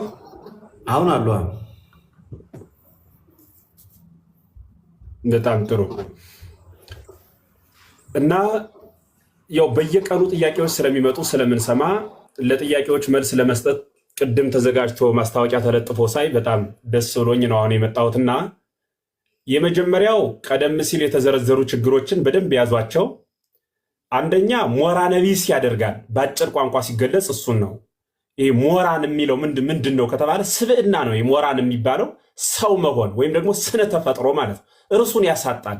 እንደ እንስሳ ያደርግና አካላትን በተገናዝቦ ጠብቀን ይህ ስብዕናችን አክብረን የከበሩ ሰው ነኝ ብለን እንዳንጓዝ ያደርጋል ማለት ነው። በጣም ድኩም ያደርጋል። ይህ ድኩመ ህሊና ነው የሚያደርገው። በሰዎች ዘንድ ሞገስ እንዳይኖረን፣ እንዳንከበር፣ እንዳንራመድ በምናደርገው እያንዳንዱ እንቅስቃሴ ያን ግብራችን የሚያውቁብን ያክል ስሜት እየተሰማን በሰዎች አደባባይ የሆነ ድፍረት ያሳጣና ኃጢአት ሁሌም ቢሆን ሽባ ነው የሚያደርገው። ኃጢአት የሰው ልጅ ሽባ ከሚያደርጉት መስፈርቶች አንዱና ቀዳሚው እርሱ ኃጢአት ነው። ሽባ ያደርገንና ተተጣጥፎ የተቀመጠ ድኩመ ህሊና ወደ መሆን እንመጣለን። እንዲህ እንዳንሆን ከዚህ ግብር ራሳችንን የምናርቅበት መፍትሄዎችን ወደ በኋላው እናገራለሁ። አንደኛ እርሱን ያደርጋል። በሁለተኛ ደረጃ ከቤተ እግዚአብሔር ይለያል። በሶስተኛ ደረጃ ከምናከብራቸው ከምንወዳቸው ጓዶች ይለያል። በአራተኛ ደረጃ የተላክንበትን ዓላማም ያሰናክላል። የሰው ልጅ ወደ ምድር የመጣው አንደኛው ዘር መተካት፣ ሌላኛው እግዚአብሔር ማመስገን ነው። ቤተ ክርስቲያን ካልሄደ እግዚአብሔርን አያመሰግንም። ምክንያቱም ቤተ ክርስቲያን ይሄድ ዘንድ የሚችልበትን ጎዳና ቆርጦጣል በዝሙት። ያ ስለቆረጠው ወደ ቤተ እግዚአብሔር አይሄድም ማለት ነው። ሁለተኛ ዘር አይተካም። ዘር ማይተካበት አብይ ምክንያት አይቶ ተመኝቶ ማግባት አይችልም። በአንጻሩ ሴቷም አይታ ተመኝታ ማግባት አትችልም። ምንድን ነው የሚሆነው? አይታ ተመኝታ አይቶ ተመኝቶ ራስን በራስ ለማርካት ወይም ደግሞ ለዝሙት የምንጠቀምበት ይሆናል ማለት ነው። እንዲህ እንዳይሆን ከዚህ ግብር ራስንን ማራቅ ይጠይቃል። ለነዚህ በአጭር ስገልጻቸው ለነዚህ መፍትሄ ብዬ ማስቀምጠው እንግዲህ ከግብረ አውናን ርቆ ራስን በራስ ጠብቆ ለመኖር የመጀመሪያው ወደዚህ ድርጊት ሊያስገቡን የሚችሉ ጉዳዮችን እነማን ናቸው ብሎ ነቅሎና ለይቶ ማወቅ ይጠይቃል። ለምሳሌ ለሰዎች መሰናክል ከመሆን ራስን መጠበቅ ትልቁ አይነተኛ መፍትሄ ነው ብዬ አምናለሁ። ቅድም ወንድማችን የተናገረው እንዳለው ነው ማለት ነው። ለሰዎች መሰናክል ከመሆን ራስን መጠበቅ ማለት ምን ማለት ነው? ለምሳሌ በሴቶች ዘንድ ራቁት የሆነ ልብስ ለብሶ መሄድ በተለያየ ጊዜ በተለያዩ የቴሌግራም ቻናሎች በተለያዩ ሰዎች በሚገናኙባቸው ማህበራዊ ሚዲያዎች አካልን ከፍቶ መሄድና ለሰዎች መሰናከል ወይም መውደቅ ምክንያት መሆን ይህ በጽኑ ሰዎችን እንዲወድቁ ከሚያደርጋቸው ጉዳይ አንዱ ነው። እንዲህ እንዳይሆን ማንኛውም ሰው ሰዎች ከሚሰናከሉበት አለባበስ ራሱን መጠበቅ አለበት። ይሁንና ግን የሚለብሱትን ሳይሆን ምንቃወማቸው ብንቃወማቸውም ስለማናስቀራቸው መብታችን ነው ስለሚሉን ዝናብ እንዳይጥል ማድረግ አንችልም። የኛ ስራ ቤት መስራት ነው። ዝናብ እንዳይጥል ማድረግ አንችልም። ስራችን ቤት መስራት ነው። እንቅፋት እንዳይመታ ማድረግ አንችልም። የኛ ስራ ጫማ መግዛት ነው። ማንም እንደፈለገ ይልበስ፣ የፈለገውን አይነት ሐሳብና ጉዞ መጓዝ ይችላል። የኛ አብይ ግብር መሆን መቻል ያለበት ግን እያንዳንዱን መጥፎ ርዕይ፣ ይህ መጥፎ ፈቃዳት የሚባሉትን ከህሊናችን ቆርጠን አውጠን ጥሩ የሆነ ስብዕና ላይ ለመመስረት ርዕይን መከልከል። ርዕይ ማለት ማየት ማለት ነው። መጥፎ ነገርን ከማየት ራስን መጠበቅ ማለት ነው። በስልክ ሊሆን ይችላል፣ በአካል ሊሆን ይችላል። በተለያየ መልክ የምናያቸውን እይታዎቻችን ማስተካከል ይጠይቃል። ሚዲያው በጣም ስለሰለጠነ እኛ የምንፈልገውን ያቀርባል። ሚዲያው እንደ ሰፊ ሆቴል የለኝም የሚለው ነገር የለውም። ሰርች ያደረግነውን ነገር ሁሉ ያሳያል። የፈለግነውን ዝሙትም ሰርች ብናደርግ ስለ ዝሙት ያመጣል። ምንም ነገር እንፈልግ፣ ምንም ነገር ሰርች እናድርግ፣ ለዚያ ሁሉ ጥያቄያችን መልስ ይሰጣል። መልስ ስለሚሰጥ እኛ የሚያስፈልገንን ሳይሆን መጠቀም ያለብን በህይወታችን ውስጥ መርህ ሊሆነን የሚችለውን ነው። ለጊዜው ዝሙት ስላስፈለገን እሱን አውርዶ ማየት፣ ለጊዜው የሆነ ነገር ስላስፈለገን ማየት ብቻ ሳይሆን የህይወታችን መርህና ጎዳና ሊሆነን የሚችል የቱ ነው ብሎ መምረጥ ይጠይቃል። አሁን ይህ ግለ ወሲብ የሚባለው ሐሳብ በሚገርማችሁ በጣም በብዙ ሰዎች በብዙ ጊዜ ሐሳቡ ይደርሰኛል። ለመላቀቅ ሞከርን ግን መልሶ እምቢ ያለን የሚሉ ሐሳቦች ይመጣሉ። ከዚህ ለመራቅ እኔ ሌላው ተጨማሪ መንፈሳዊ መፍትሄ ነው ብዬ ማስበው አሁን የተናገሩት ሁሉ ማጎርሜስ ኻብ የሚሄ ዝም ብሎ የህዝብ ጭንቀት ነው። እንዲህ ብናደርግ እኔ ግን ይሄን ቃል በማርቆስ ወንጌል ምዕራፍ 9 ያለው ቃል ነው መፍትሄ ሊሆነው የሚችል ብዬ ማስበው። ዝንቱ ዘመድ ይወጽእ ዘንበለ በጾም ወበጸሎት የሚል ቃል አለ። ምዕራፍ 9 ቁጥር 29 ማርቆስ ወንጌል። እንዲህ አይነቱ ክፉ ጋኔል ያለ ጾምና ያለ ጸሎት ሊወጣ አይችልም የሚል ማለት ነው። ስጋ ሁሌም ቢሆን አሁን የምንዘረዘራቸውን የዝሙት፣ የክፋት፣ የመዳራት አይነት ስሜቶችን የሚያመነጨው ከምን አንጻር ነው ከተባለ ከጾም፣ ከስግደት፣ ከምጽዋት ሲርቅ ነው። ስጋ በምቾት ከተቀመጠ የማይጠነስሰው የኃጢአት ሴራ አይኖርም። ስጋ ከተመቸው ነፍስን እንደ በቅሎ ጨልጦ ገርኝቶ ወደሚፈልገው ሀገር ማስጓዝ የዘወትር ግብሩ ከሆነ ቆይቷል ሰንብቷልም። ስጋ ስለተመቸው ነው ገነት ላይ እግዚአብሔር ሁሉን ስለሰጠው ነፍስን እንደ ጋሪ እየጋለበ ከነበረችበት ሀገር ከከበረችበት መንደር ገነት ከምትባል ሰፈር ገነትን የሚያህል ቦታ እግዚአብሔርን የሚያህል ጌታ አሳጥቶ ወደ ምድር አምጥቶ የተጎሳቆለ ሕይወት እንዲኖረው የሰው ልጅ ያደረገው ማን ነው ከተባለ በነፃነት በፈቃድ የተሰጠ እርሱን ስለተጠቀመ የሰው ልጅ የደረሰበት አብይ ጉዳት ነው ማለት ነው። አሁን ልብ በሉ። ስለዚህ ሰው የሚባለው ስጋ በፋታ ቁጥር ጾምን ካቆመ ትዝ የሚለው የሚዝሞትበትን አካል ካጣ ብቸኛው አማራጭ የሚሆነው ራሱን በራስ ማርካት ወደሚል አላስፈላጊ ሃይማኖታዊ ወደሆነ ድርጊት ይጓዛል። እንዲህ እንዳይሆን አይነተኛው መፍትሄ እንዲህ አይነቱ ክፉ ጋኔል ያለ ጾምና ያለ ጸሎት፣ በነገራችን ላይ ርኩስ መንፈስ ርኩስ አጋንንት ነው።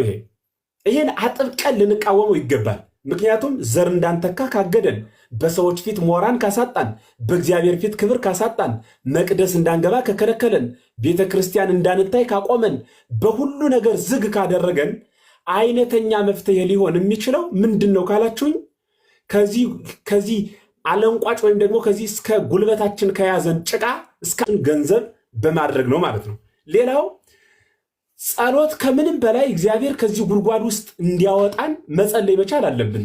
ዝም ብሎ ተኝቶ በመዋል በማደር ዝም ብሎ የሆነን ሰው ጸልይልኝ በማለት በማማረር የሚለቅ በሽታ አይደለም። ቅድም ወንድም ፈለገ ወንድማችን ወንድም ልደት ሲል ነበር። እኔ በጣም እየገረመኝ ስሰማው የነበረ እስኪ ምን ያደርገኛል ብሎ ኃጢአትን በመጋፈጥ ማሸነፍ አይቻልም። ከኃጢአት በመሸሽ ነው። ኃጢአትን ሊያሸንፉት የሚችሉት በመሸሽ ነው። መሸሽ ማለት ሀገር ለቆ ከአንድ ሀገር ወደ አንድ ሀገር መሄድ አይደለም። በመሸሽ ማለት በጸሎት በመጋፈጥና እኒያን ድርጊቶች በዓይናችን ከማየት በጆሮአችን ከመስማት በመቆጠብ ወደ እግዚአብሔር በማደግ ራሳችንን ክርስቶስ ጋር ህብረት በማድረግ ነው ከዚህ ኃጢአት ልናመልጥ ምንችለው። ስለዚህ ጌታ ሲናገር እንዲህ አይነቱ ክፉ ጋኔል ያለ ጾምና ያለ ጸሎት ሊወጣ አይችልም ብሎ የተናገረው አጋንንት እዞ ለሚያንፈራፍረው አንድ ሰው ቢሆንም ፍጻሜው ግን በዝሙት እዞ ለሚያንፈራፍረውም ሰው አይነተኛው መፍትሄ ጾምና ጸሎት ነው። አሁን ትውልዱ አይጾምም። በእርግጠኝነት አሁን ባለ 50 ከተገደፈ ጊዜ ጀምሮ እስካሁን ድረስ እንደ አሳማ ቀንና ሌሊት ስጋ ብቻ የሚበላ ሰው አለ። ጾምም አይጾምም፣ ጸሎትም አይጸልይም፣ ዝም ብሎ ስጋ ይበላል። በነገራችን ላይ አሁን ሰሞኑን በቃ የተፈቀደ የምግብ ጊዜ ነው አይደል?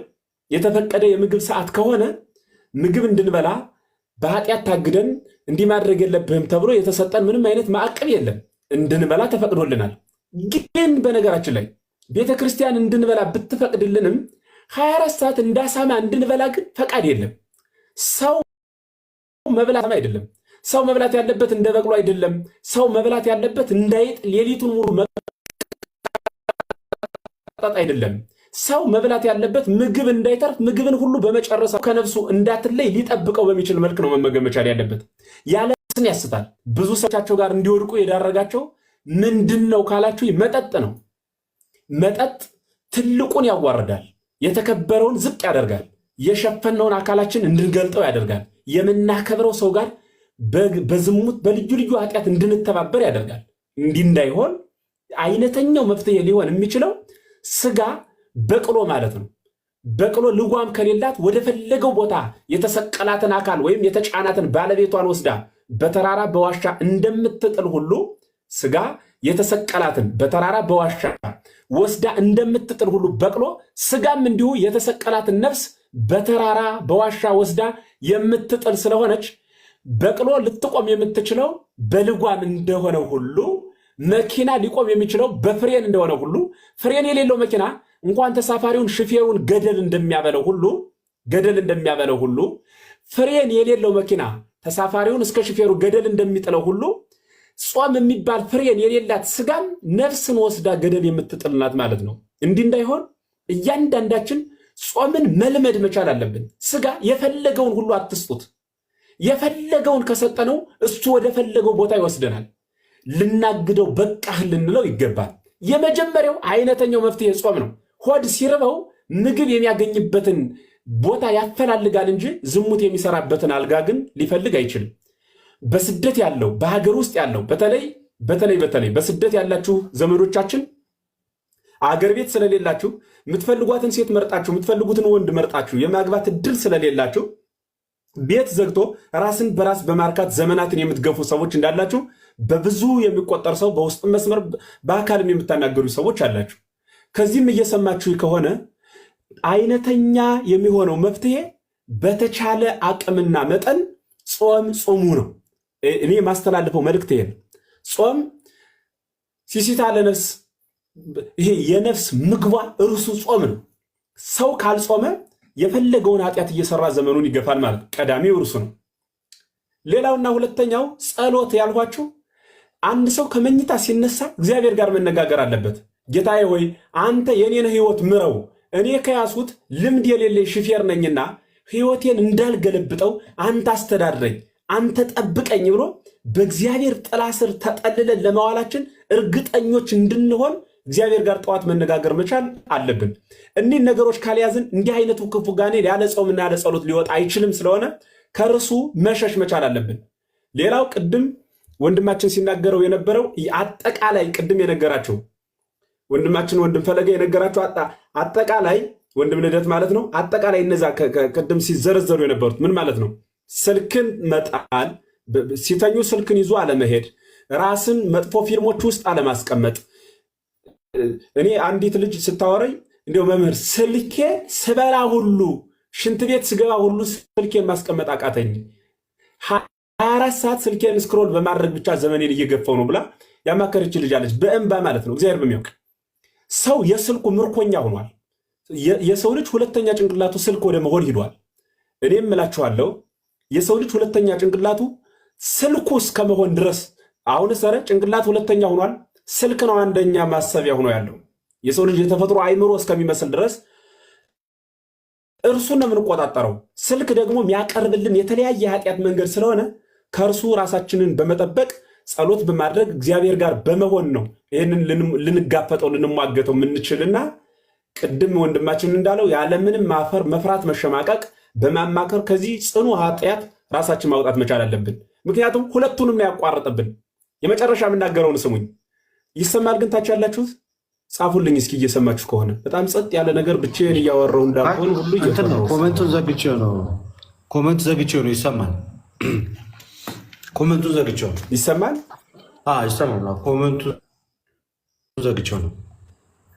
በጣም ጥሩ፣ በጣም ድንቅ፣ በጣም አሪፍ። እና ምን ልል ፈልጌ ነው፣ በዋናነት ሁሉም ሰው ሊሰማው የሚገባ አብይ መፍትሄ ይሆናል ብዬ ያሰብሁትን ይሄን ወደ ግብረ ኃጢአት የምንገባበትን እኒን መንገዶቹን ጠቅላላ ምትር አለ ተምኔትከ ፍላጎትን ቁረጣት ይላል መጽሐፍ።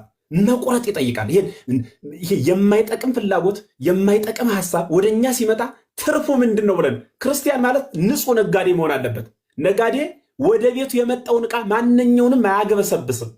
በስንት ብገዛው በስንትስ ብሸጠው ሊያተርፍልኝ ይችላል ብሎ አይቶ ወስኖ አድምጦ ነው ሊገዛ የሚችለው ማለት ነው። ሊገዛ የሚችለው እንደዛ ነው። ክርስቲያን ማለት ነጋዴ ማለት ነው። ወደ ህይወቱ የመጣውን ሁሉ አያጠራቅምም። ክርስትና እንደ ጆሮ አይደለም። ጆሮ ማንኛውንም ኮቴ ይሰማል፣ ማንኛውንም ሙዚቃም ይሰማል፣ መዝሙርም ይሰማል። ክርስቲያን ግን ህይወቱ እንደ ጆሮ ያገኘውን የሚያጠራቅም አይደለም፣ የሚያጣራ ነው። እያንዳንዱ መጥፎ ስሜትና ፍላጎት ወደ ህሊናችን ሲመጣ ይጠቅማል። የመጨረሻ ምነግራችሁ አልኩ ምንድን ነው በደንብ እንድትይዙልኝ የሚፈልገው ሰው የተፈጠረበት ዓላማ ሁለት ብቻ ምክንያት አለው። ደጋግሜ በብዙ መድረክ ተናግሬ ያውቃለሁ። ዛሬም ስሙኝ። ሰው የተፈጠረበት ዓላማ ሁለት ዓላማ ብቻ ነው። አንደኛው እግዚአብሔር ማመስገን ነው። ሁለተኛው ዘር መተካት ነው። ዘር ምን ተካው? እንደኛ አመስጋኝ ለማብዛት ነው። እግዚአብሔርን ለማመስገን የተፈጠርነው ዲያብሎስ በወደቀው በእርሱ ቦታ ስለተፈጠር ነው። አሁን ልብ በሉ። ሴጋ ወይም ደግሞ ግለወሲብ የሚባለው ሁለቱንም ነገሮች ያስቆማል። ሁለቱንም ነገሮች አግብተን እንዳንወልድ ሞራ ነቢስ አድርጎናል ብያችኋለሁ። ሞራ ነቢስ ስላደረገን ዘር መተካት አንችልም። ስለዚህ ዘር መተካት የሚችለው አቆም ነው ማለት ነው። ሐሳብ እግዚአብሔርን አጠፋን ማለት ነው። ዘር መተካት የሚለውን ስላቆም ነው። ሐሳብ እግዚአብሔር ከኛ ተወገደ። አንደኛው እሱ ነው። ሁለተኛው እግዚአብሔርን ማመስገን ነው። እግዚአብሔርን እንዳናመሰግን በኃጢአት ስለቆሸሽን አድፈናል ብለን ስላመን ቤተክርስቲያን ሄደን ቆመን እግዚአብሔርን አናመሰግንም። ልብ በሉ፣ ዘር እንዳንተካ የምናገባበትን ሞራን አጠናል። እግዚአብሔር እንዳናመሰግን በኃጢአት አድፈናል። ከሁለቱን ርቅና የምንሞትበትን ቀን ብቻ የሚጠብቅ ግለሰብ እንሆናለን። ያ ማለት ራስን ከማጥፋት የማይተናነስ ጽኑ ኃጢአት ይባላል ማለት ነው። እንዲህ እንዳይሆን እንደምንም በነገራችን ላይ አልችልም የሚል ክርስቲያን አለ። እንዲህ የሚባል የለም። አልችልም የሚባል ኃጢአት የለምን። ኃጢአት ከሰው በታች ነው። የኃጢአት ፈጣሪ ዲያብሎስ ነው። ወሶበ ይነብብ ሐሰተ እምዚአሁ ይነብብ፣ ሐሰትን ሲናገር ከራሱ ይናገራል። ወጻት ሐሰት መዛግብቲሃ፣ ክፋት ከመዝገብ ቤቷ ከዲያብሎስ ወጣች ነው የተባለው። እያልኩ ያለሁት ክፋትን፣ ኃጢአትን፣ ውድቀትን፣ ድቀትን፣ መታመምን፣ መጎስቆልን ይህን ሁሉ የፈጠረው ዲያብሎስ ነው። ይህ ሁሉ የፈጠረው ያመረተው ፋብሪካው ዲያብሎስ ነው እኮ ነው የምላችሁ። ዲያብሎስ ደግሞ አስከሬን ነው፣ ሙቷል። የዛሬ 2000 ዓመት ላይ መድኃኒታችን ኢየሱስ ክርስቶስ በመስቀል ጠርቆ ገሎታል። የሞተው ዲያብሎስ ሙት የሆነ ሐሳቡ እርሱ በክርስቲያን ላይ ይነግስ ዘንድ ስልጣን የለውም። ማስቆም እንችላለን። አንድ ሰው እስከ 9 ሰዓት ጾም ስትሉት እኔ እኮ አልችልም ይላል። እስከ 9 ሰዓት ሊጾም የማይችል አድርጎ ነው እንዲህ እግዚአብሔር ስጋውን የፈጠረው አይደለም። እግዚአብሔር እስከ 9 ሰዓት መጾም የማይችል ስጋ ለሰው ልጅ አልፈጠረም፣ አልሰጠም። እስከ 9 ሰዓት እንዳይጾም ሽባ ያደረግነው እኛው ራሳችንን። መጾም እንችላለን። መንቃት፣ መትጋት፣ መታገል፣ ማሸነፍ፣ መመራመር፣ ማወቅ፣ መራቀቅ እንችላለን። እግዚአብሔር የፈጠረ እንደሱ አይነት ሰው ነው። ሽባ ሰው ያደረግነው እኛ ነን። አካሉ ለእኛ ከደረሰን በኋላ አካል እንደ አካል እንዳይቀጥል ያደረግነው እኛው ነን። እንችላለን። አይቻልም የሚባል ኃጢአት የለም። ኃጢአት ከሰው ልጆች በታች ረግጦ እንድንገዛው ክርስቶስ ሰጥቶናል። ወትከጅድ ተብሎ ነው የተነገረልን። ላይለ ኃጢአት በኃጢአት ላይ የምትራመድ የምትረግጠው ትሆናለህ ተብሎ ነው የተነገረልን። በዚህ ምስጢር የምንራቀቅ ወደ ሰማይ ምስጢር የምንመራመር የክርስቲያን ሕይወቱ ወጉ ማይረጉ ርሱ ነው። አይሆንልኝም፣ ምን አልችልም፣ እኔ እኮ ይሄ እንዲህ የሚባል የለም። ሴጋ ከመምታ መውጣት ይቻላል። በጣም ቀላል ነው። እግዚአብሔር በሚያውቅ በጣም ቀላል ማለት ነው። በጣም ቀላል ይቻላል። እችላለሁ ብሎ ከተነሳ የሰው ልጅ የማይችለው ነገር የለውም። ጠዋት ተነስቶ ጸሎት ከጸለየ፣ ለኃጢአት ከሚገፋፉ መጥፎ እይታዎች ራሱን ካራቀ፣ ወደ ስራ ከተሰማራ፣ በትርፍ ጊዜው መጻሕፍትን ካነበበ፣ ስልክን መጠቀም ሲፈልግ ለትምህርት ብቻ ከተጠቀመበት፣ ቅድም እንደተባለው በሻወር ቤትም በየትኛውም ብቻውን በሚሆንባቸው ቦታዎች እንቅልፍ እስከሚወስደው ጠዋትም ቀድሞ ከነቃ በኋላ በመንፈሳዊ ነገሮች ህይወቱን የሚመራ ከሆነ መውጣት ይቻላል፣ ነጥቆ ማለት ነው። ካልወጣን ግን በሁለቱ ዓለም ስደተኛ ያደርጋል። በምድር ሞራ ነቢስ ልፍስፍስ ያደርጋል። ዘር እንዳንተካ፣ ሚስት እንዳናገባ፣ የእኛ የምንለው እንዳይኖረን፣ ህይወት እንዳይኖረን፣ የመጣንበት ዓላማ እንዲጠፋ፣ ረዳት እንድናጣ፣ ንግበር ሎቱ ቢጸ ዘተረድኦ፣ የምትረደው ጓደኛ እንፍጠርለት ያለውን የእግዚአብሔር ቃል ሐሳብ እግዚአብሔር ከኛ ይሻላል። ያችን ጓደኛ ወደ ህይወታችን ሳንቀላቀል በእርሷ በኩል ዘር ሳናፈራ ውዳቂዎች ሆነን እንቀራለን ማለት ነው። በአንጻሩ ደግሞ እግዚአብሔርን እንዳናመሰግን በኃጢአት ስለተያዝን ቤተክርስቲያን ሂደን ቆመን ማስቀደስ መቀደስ እርሱን ሁሉ እንዳንችል ደካሞች ድቁም ህሊና ያደርጋል። በሁለቱ ዓለም ስደተኛ መሆን ማለት ይሄ ነው። ይህ ሐሳብ ካልገደብ ነው ካሁኑ በሁለቱ ዓለም ስደተኛ ያደርጋል። በምድር በሰዎች ዘንድ፣ በሰማይ በእግዚአብሔር ዘንድ ስደተኛ ያደርጋል። በሁለቱም ስደተኞች እንዳንሆን በተቻለ መጠን እግዚአብሔር ጋር ሊሆን የሚችል ይሄ ቅጥነተ ህሊና፣ ቀጭን ሊመረምር ሊያ የሚችል ህሊና ሊኖረን ይገባል። ሁለተኛ ድርጅቱን ካደረግን በኋላ ጥቅሙ ምንድን ነው? እንደ ባንክ ቤት ብር ይወልዳል ወይስ ምንድን ነው ጥቅሙ? ምንድን ነው? እስኪ መርምሩት። እንደ ሱቅ ዕቃ ይኖረዋል ወይ? ስፖርት ማርኬት ይሆናል? ምንድን ነው የሚሆነው? በሰከንዶች ውስጥ ያ ስሜት ካለፈ በኋላ በህሊናችን ውስጥ የሚመጣ ድብርት፣ ለምን አደረግኩት የሚል ጭንቀት ከማካፈል ውጭ ምንድን ነው ጥቅሙ? እርሱን ልንቆጣጠረው፣ ልንቀጠው፣ ልናስቆመው ይገባል። ምናልባት ደግሞ አቁመነዋል ብለን ዙረን ከገባን አይ አቁሜው ነበር እኮ አሁን ዙር የገባበት እዚህ በኋላ ተስፋ የለኝም ብላችሁ ተስፋ አትቁረጡ። የሰው ልጅ ተስፋው እስከሚሞት ድረስ ተስፋ አለው፣ ነፍሱ ከስጋው እስኪለይ ድረስ። ምክንያቱም በምድር ላለው ህይወቱ ሙቶ ራሱ በሰማይ ላለ ህይወቱ ደግሞ ተስፋ አለው።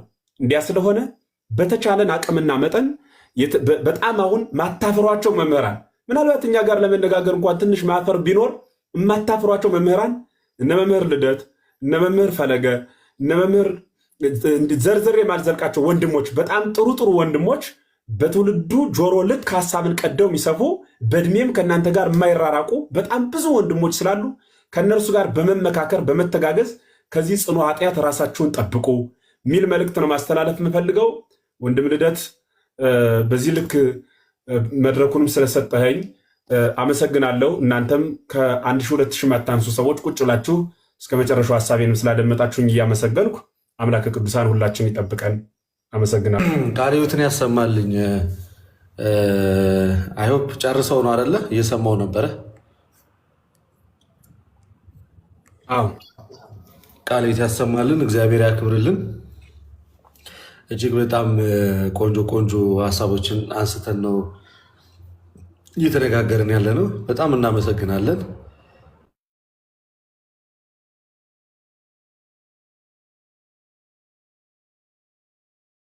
እንዳንሄድ የዛሬውን በልቦናችሁ ሰሌዳ ላይ ያስቀምጡት። የዛሬ የሰራሁላችሁ ቪዲዮ እንደ ሀሳብ እንዲህ አይነት ችግር አለ ብሎ ችግሩን የሚያነሳ ነው። ነገ ደግሞ ወይም ደግሞ ነገ ከነገ ወዲያ መስራላችሁ ደግሞ መፍትሄ ሀሳቦችንም በቪዲዮ አስቀምጥላችኋለሁ። የመፍትሄ ሀሳቦችን በቪዲዮ አስቀምጣለሁ። እንደ ወንድማችን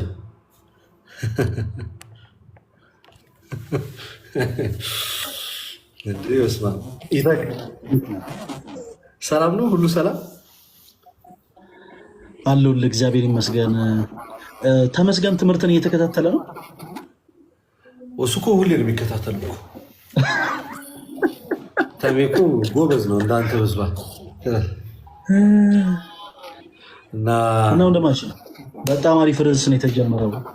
በጣም ደስ የሚል ልደት ሸው በጣም ብዙዎችን ሊያስተምር የሚችል ነው እና በጣም ብዙዎች ደግሞ በጓዳቸው ደብቀው የያዙት ብዙ ሰው የማያማክሩት በጣም ሊወራበት የሚገባ ሀሳብ ነው አለው። ይሰማል አለ አለ ለእኔ ትሰማኛለህ? አለ አለ። የማን ነው መምህር? የኔ ነው ወይንስ የእሱ ነው? ይሰማል? የኔ ከታች ያላችሁ ሰዎች ይሰማችኋል? ለእኔ ይሰማል። ኦኬ በቃ ካለ ምልክት ስጠኝ አስገባሃለሁ። እና በአጭሩ ሀሳቡን ጠቅለል ስናደርገው የተነገሩትን ነገሮች ያዟቸው። ምን እናወራ ምን እንደተነጋገርን በቪዲዮ ማስቀምጥላችኋለሁ። ቪዲዮ ላይ ትሰሙታላችሁ። የመፍትሄ ሀሳቦች ችግሮቹን የመፍትሄ ሀሳቦችን በተደጋጋሚ ያስቀምጥላችኋለሁ። ከዛም በኋላ ግን ቁርጠኝነት ያስፈልጋል። በቃ ከዛሬዋ ሰዓት ጀምሮ ይህንን ነገር ለማቆም መወሰን መችል ደጋግመህ ለራስ መንገር በቃ እችላለሁ፣ ከእግዚአብሔር ጋር አሸንፋለሁ።